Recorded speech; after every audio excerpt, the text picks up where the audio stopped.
Kaunti pa yung sahod ko ng Ate Medi. Ha? Kaunti. Oo ah. Kaya pinauwi nila ako dahil yung pera ko, nainggit sila. Ba? Gusto ko sila maining.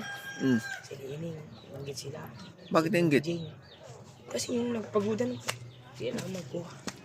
Sila makuha? Inggit sila lahat. Kaya nag-away-away sila dahil sa akin. Kaya pinauwi na ako natin na para kumahimik na sila. Uwa? Kumahimik na dito sa Santa Ana.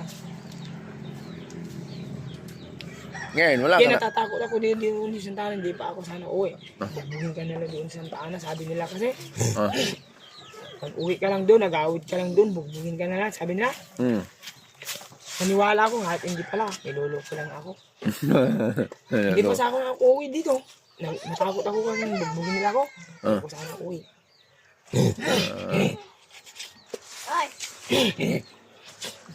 Uwi ka, sabi ni Ate mo libot, sabi nila. Kaya pinauwi na ako natin ngayon. Sabi niya, namatay ako na rin sa buhay. Ako.